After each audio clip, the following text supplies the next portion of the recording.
Thank you. You may be seated.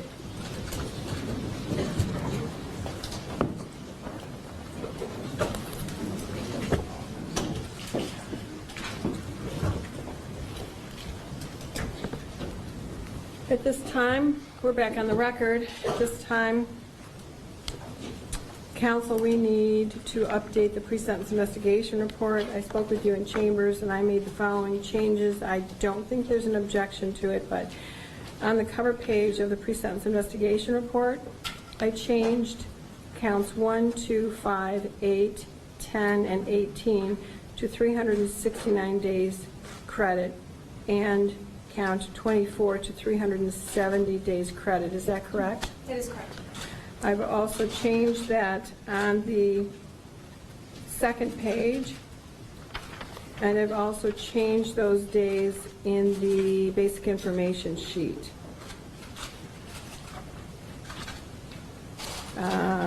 I don't know, you know what, I didn't look at the evaluation and plan, but if it's in there, I will change that as well. Oh, yes, it is. So under the recommendation on page 3, I'm changing the 361 to 369 and the 362 days to 370. Are there any other corrections, additions, deletions at this time? Not on behalf of the people. Not on behalf of defense counsel, Your Honor, but I do have a real housekeeping matter. The last individual that, do I need to come up there? Probably yes. Okay. The last individual that spoke referenced my client's daughter by name. I'm just going to ask that the court seal that page of the transcript. I spoke with the Attorney General's office about that, and I don't think that they have a problem with doing so. Okay, again, as to any of these little blips we've had, not a surprise over so many pages of testimony in 7 days.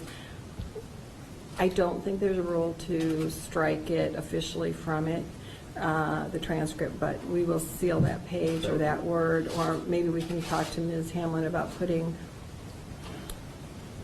that name or the full name in the other situations, or that single name on one single sheet so nothing else is lost from the transcript. I don't know. There might be ways to do it to get around the rules. We'll figure that out so we maintain the structure of the transcript without violating any rules and protect those we need to. Is that acceptable? Yes, Your Honor, thank you. Yes, thank you. Okay. At this time, then, on behalf of the people, what would you like me to know? Your Honor, before I begin, I do want to put on the record that obviously you've heard from 156 victims, or we've read their statement. You have been presented in the 4-inch binder in front of you with at least, I believe by our count, about 24 additional victim impact statements from survivors who wish to submit those directly to the court. I know you've reviewed those, and I just wanted to place them on the record as well. Thank you. I do have them. My law clerk has diligently placed them in this binder. They're in some kind of order. And I also will be adding to that for my vertical, my own notes of what I've highlighted. And of course, Ms. Hamlin has the record. Thank you. Your Honor, on behalf of the Michigan Department of Attorney General, the investigation and prosecution team, I do have some things I would like to say. You may proceed. Thank you. The breadth and ripple of this defendant's abuse and destruction is nearly infinite.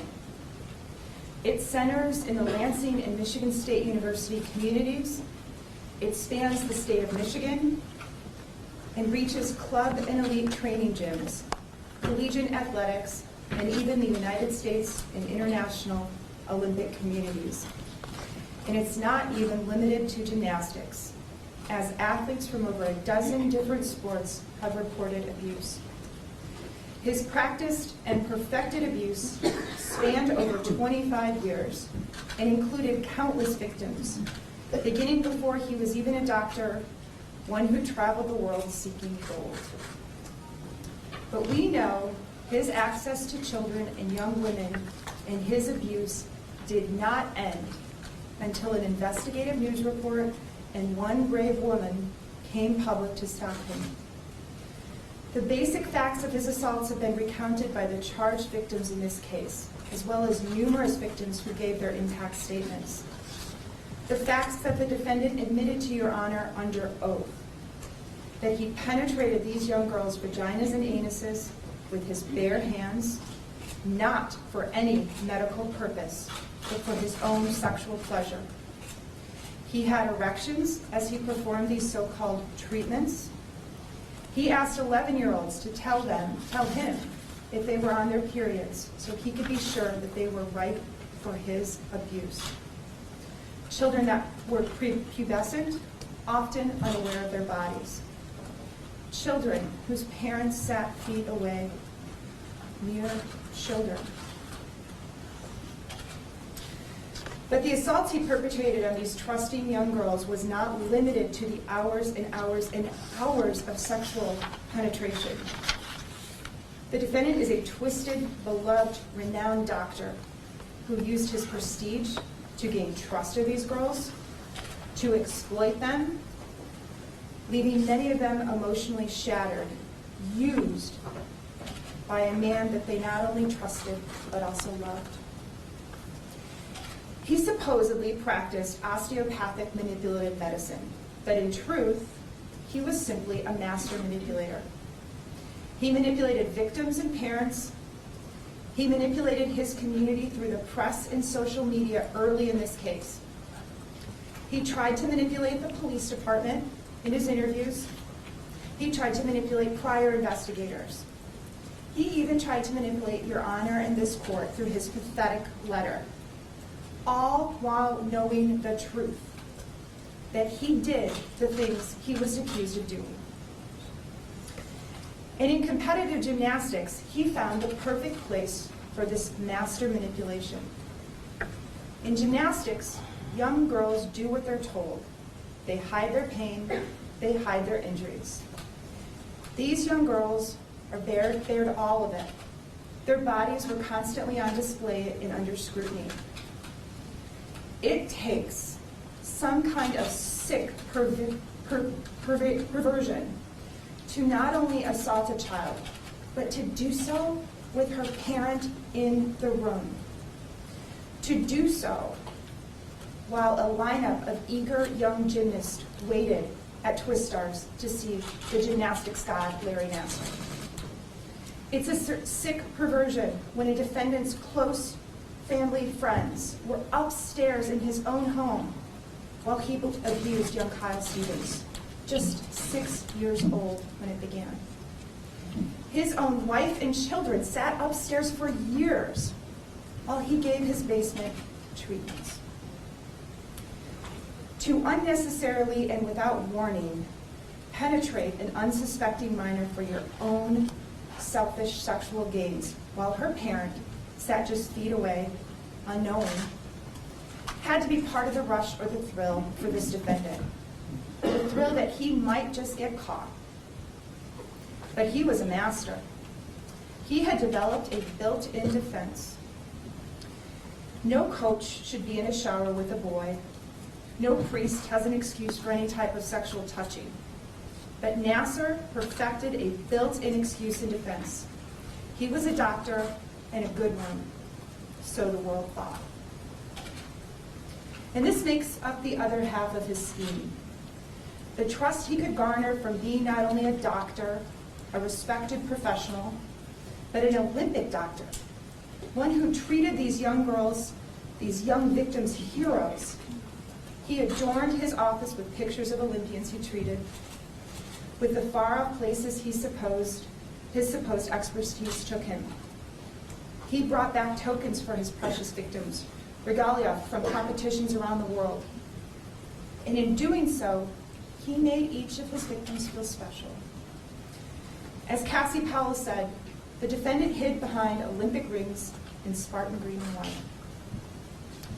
For many of these girls, Nasser was not just a doctor, but a confidant, a role model, sometimes the only affirming male influence in their lives. The level of Nasser's predation reaches even higher, because he often knew the victims' parents, some of whom were fellow doctors, others who unwittingly sent patients to him. He even knew that some of the parents were police officers. He was so well practiced in his abuse and continually empowering himself that he believed he'd get away with it despite any parent's profession. He believed he was untouchable. This defendant not only robbed these children of their innocence, he robbed many of them of their good health. He performed no healing, only hurt, with so many heartbreaking stories of unnecessary treatments, misdiagnoses, inaccurate medical treatment, which we know has resulted in lasting, permanent damage. Many of these survivors wonder whether their now lifelong injuries could have been treated had he not wanted the continued access to their young bodies. He wasn't a world-renowned doctor. As one of our experts so eloquently put it in preparing this case for trial, he was performing hocus-pocus medicine.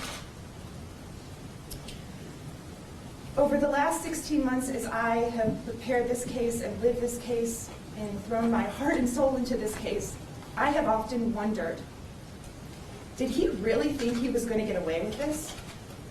Abusing so many for so many years, over 2 decades, so many sports, no patient, no child was safe, and yet he also abused some of our most prominent national heroes. Maybe he did think he could beat the odds. And you know what? For years, he did. What that did, that beating of the odds, to Kyle Stevens, to Jessica Tomashow, to Madeline Jones, to Kaylee Lorenz, to Bailey Lawrenson, to victims D and G and I, to Rachel Denhollander. History gave him guidance for the future.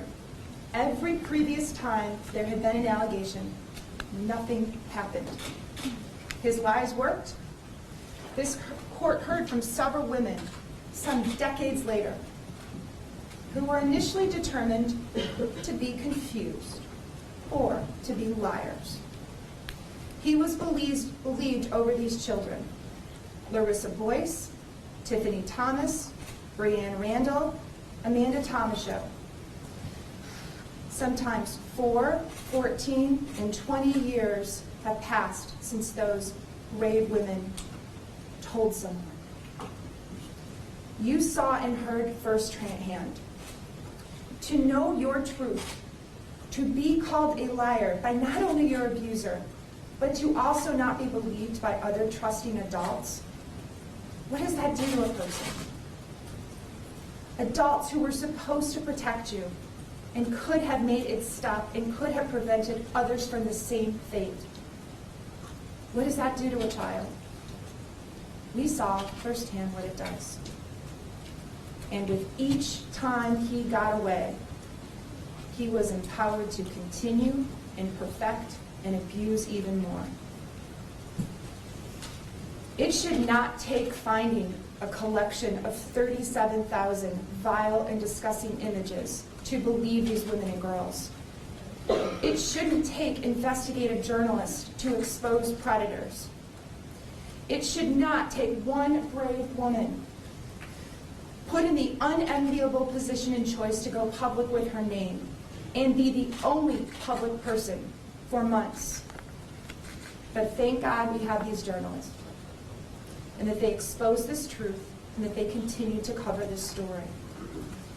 Thank God Rachel Denhollander made that first contact with the reporter and decided to allow them to publish her name. How many times have we heard that without those stories and Rachel, victims would not have reported, they would not be here to speak this week to expose what truly happened all these years behind those doors and under that towel. We have all learned a few lessons from this case and these past 7 days of powerful testimony. As I reflect back an entire semester of a college class in sexual abuse, grooming behaviors, why victims delay, and predatory behavior has played out these past week and a half. But as we look back on this case in the last 7 days, I'm struck by a number of observations.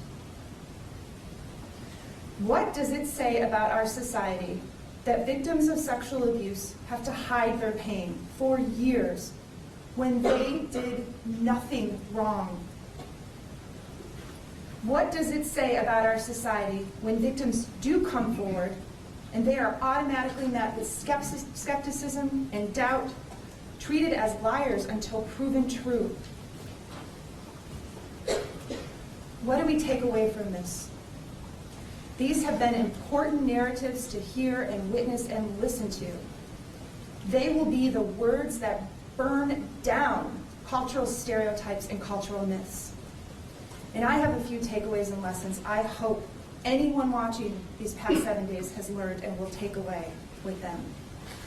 The first is that we must start by believing. Other adults must start by believing when children and young people report abuse, regardless of who the perpetrator is, no matter his education, his position, the respect he commands, or the awards and adulations he has received. Research shows that false allegations are slim, that most perpetrators are serial offenders, and that how a victim, especially a child, is treated when they disclose, if they are believed and supported and not blamed, can affect their well-being for years, can support better outcomes within the criminal justice system, and can protect other victims.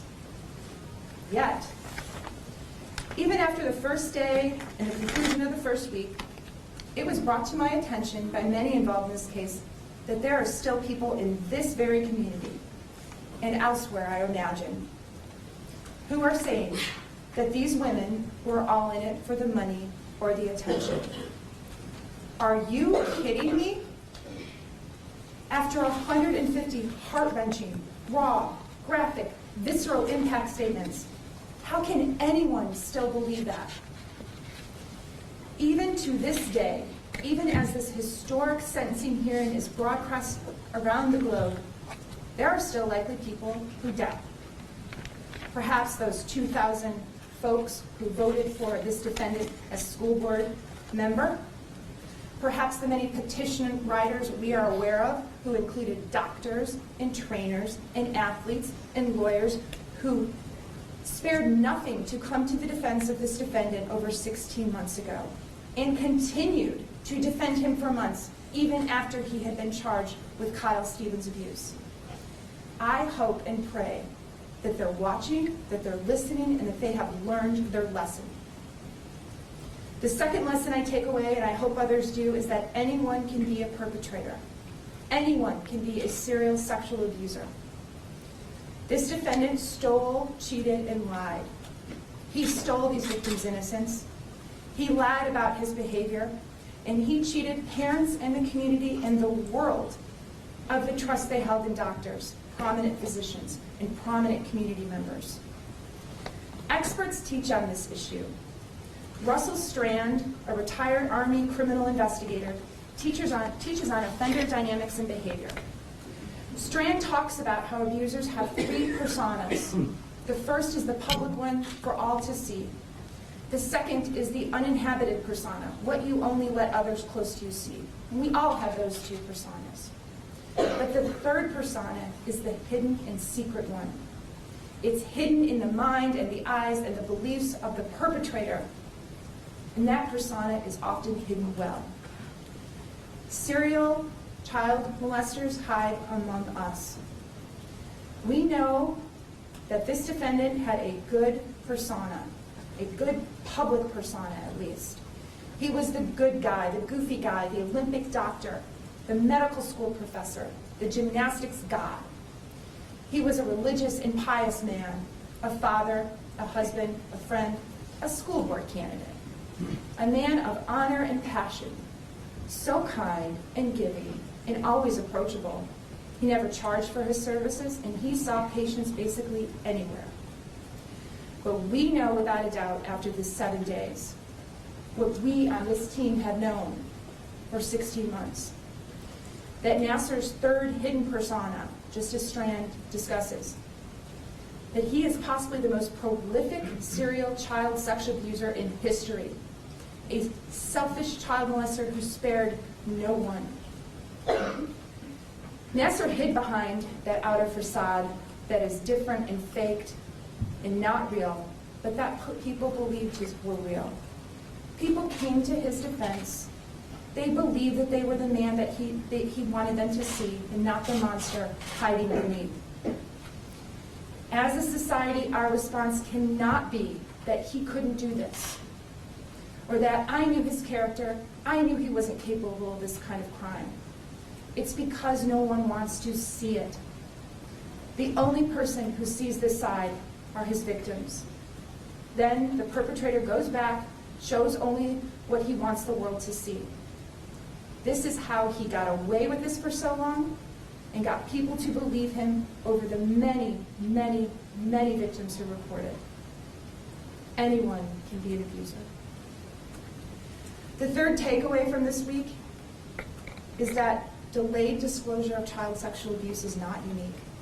In fact, it's quite the norm.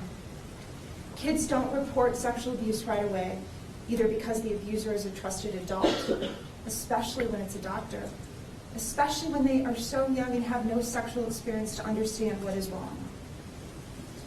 The fourth takeaway is that predators groom their victims and families. This is so confusing to so many women.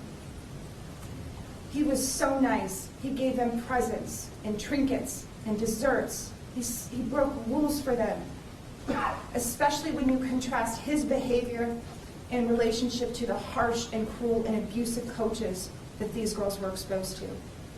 He was only doing that to gain their trust, to confuse them, and get what he wanted. The fourth takeaway is we must teach our girls and boys to speak up.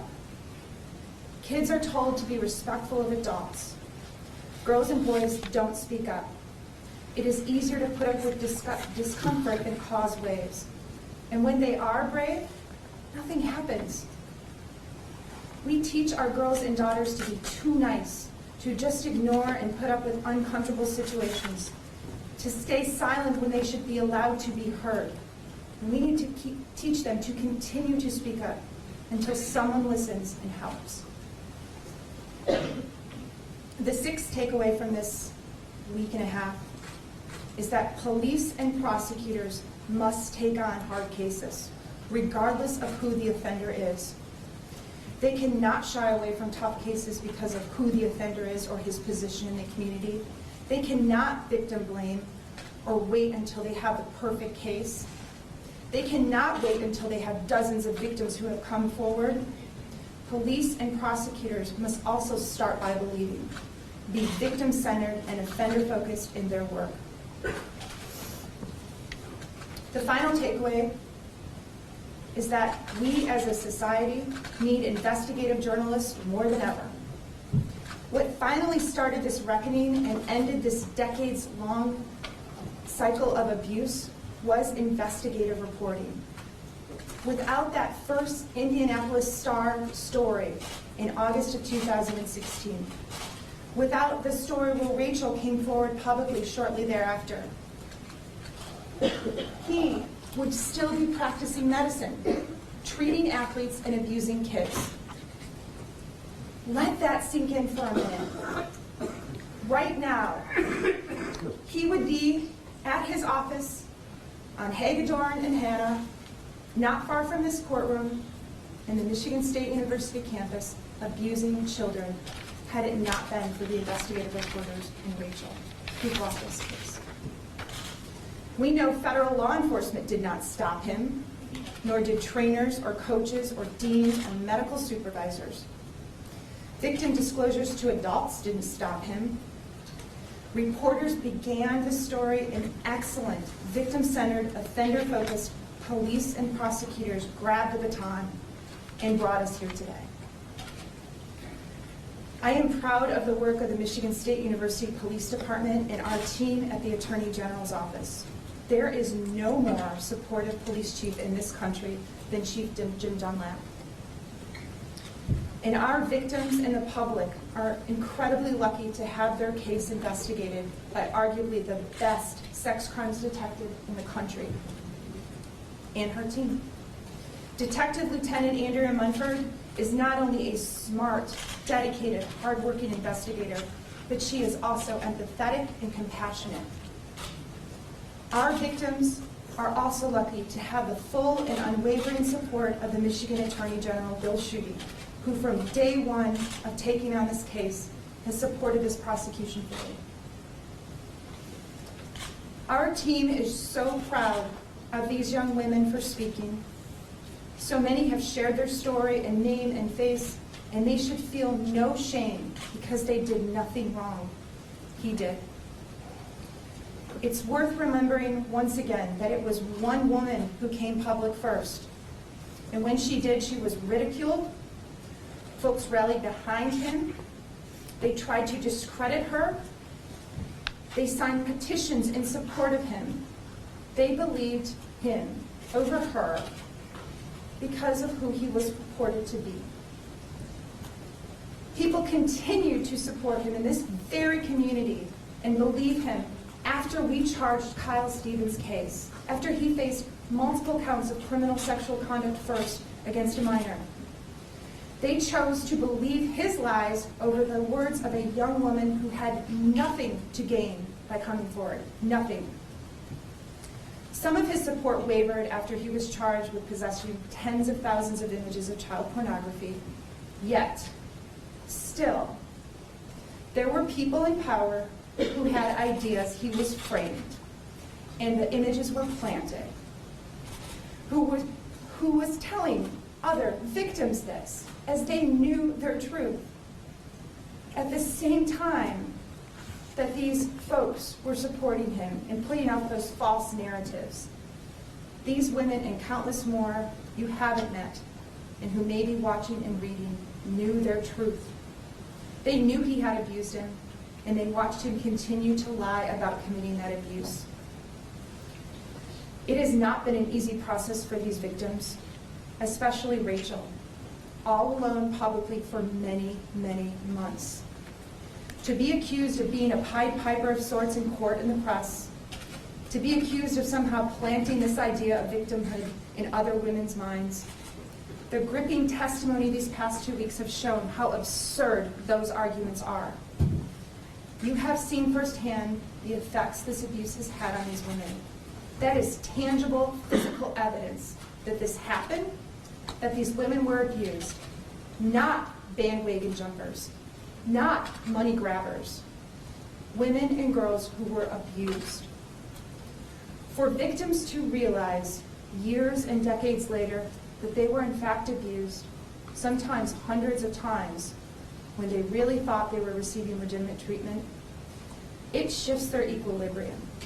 It shatters their sense of the world, their sense of safety, their conception of trust. It has caused them to question what they believe and know, and that has lasting consequences. Unlike any other crime that comes before you, Judge Aquilina, sexual abuse and assault so deeply affects and alters victims' lives. It seeps and oozes and permeates into every pore and crevice of a victim's life. It can alter their life's trajectory. We've seen that time and time again this week when we've heard mention of depression and anxiety and panic attacks, suicidal thoughts, self-medication, self-harm, question of self-worth, and even when we heard from Donna Markman some 7 days ago about the suicide of Kelsey. Nasser sentenced these little girls and other little girls to lives in prison by fear and doubt. The courage it takes to overcome so many little obstacles to try and right your world and just live normal daily life again is immeasurable. They had to overcome these obstacles on a daily basis for the rest of their lives. His sexual abuse turned their world upside down and inside out. But this process of support in this courtroom and the community helps bring healing. Your Honor, I wholeheartedly want to thank you and your staff for graciously allowing each victim to be heard. When we fashioned a sentence agreement allowing for the reported victims to speak, which at that point was in the neighborhood of 120 victims, survivors, We wanted all to feel involved in this process and to have their voice heard. What we have witnessed here in this courtroom exceeded even my wildest dream. What we have witnessed here is unprecedented, but hopefully not the last time that victims will be heard in this manner.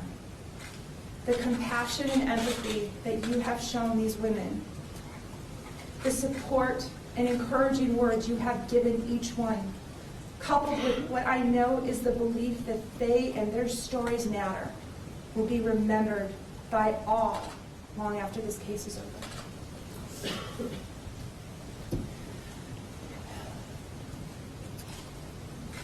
Over 150 women had courage to walk into this courtroom, most to be publicly identified and outed to the world as a Nasser victim for the first time, yet they had the grace and the courage to speak their truth and become survivors.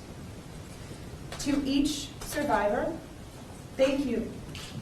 Thank you for coming forward, for trusting us, for doing what is so hard and difficult, especially when you reported to the police, especially to those involved in our hardened cases, and especially to those who have had to testify in court. On behalf of the entire Attorney General and Michigan State University Police Department team, we believe you and always have. We thank you. We are proud to stand up for and with you, and you are our heroes. We have seen the worst of humanity and the best in these past few days. The pain and destruction caused by evil, selfish takers like this defendant. But we have also seen how one voice can start a movement, how reckoning can deliver justice, how a community can support and empower and start healing. During these last 7 days on our screen, you have seen countless young, innocent faces. That was on purpose. Every day at this podium that I stand, you saw strong, brave, fierce survivors come here. But that's not who Larry Nassar saw. He was attracted and abused to those young girls in those pictures. But, Your Honor, what you did not see are the sweet, young, innocent faces of girls who have been spared a similar fate because these brave women all spoke up and, more importantly, never gave up. There is no doubt he would have continued to abuse unabated for the rest of his life. I tell these survivors to be proud of what you have accomplished because you are survivors. You have referenced the army of survivors that this proceeding and his abuse has created. This past weekend at women's marches around the country, signs with Kyle Stevens, quote, someone that the world did not even know was affiliated with this case some 5 days before. Those quotes were raised on signs. Little girls don't stay little forever. They turn into strong women who have come back to destroy your world. You heard from Jennifer Root Bedford, and she concluded by saying, stand for truth, resolve for change, be committed. At this particular moment in history, this sentencing hearing will be viewed as a turning point in how our community, our state, our nation, our culture looks at sexual abuse. This courtroom in the Ingham County Circuit Court was where the shame that many survivors felt was exorcised from them and put where it belongs, right on them. When each survivor came forward and shared their name, told their truth, supported each other, that shift grew. The world has witnessed what happens when victims are treated with respect, dignity, empathy, compassion, and are truly supported by police, prosecutors, and the criminal justice system and courts. What is obvious is that a strong group of determined women can in fact change the world and will. The fact that the women led the investigation, the prosecution team, and that 3 female judges now sentenced Defendant Nasser is poetic justice. As I reflect on the last 7 days of the sentencing hearing, it became clear that each day more women and girls were empowered. It was evidenced by our growing number of people that were reaching out to us to come to speak their truth. These women and girls have transformed themselves before our very eyes. From victim to survivor to champion for justice and advocates for change. And all of this on the world outside will carry on. But I want to recenter you and this court and all involved back on the reason we're here. The sentencing of defendant Larry Nassar for his admitted conduct against numerous young girls. He sexually assaulted them. He did so under the guise of medical treatment, and he did so for his own sexual purpose and gratification. He carried out his plot through a decades-long process he honed and perfected, creating perfect conditions for his predatory behavior. Until these brave women brought it all down. Sentencing, Your Honor, must protect, punish, and deter. Through your sentence, I ask you to do all three. Judge Aquilina, I ask you to bring these victims the justice they so deserve. We ask you to follow the sentence agreement and sentence the defendant to a minimum of 40 years to at least 125 years in prison, or a sentence tail that you see fit. Thank you. Thank you. Thank you very much for your words.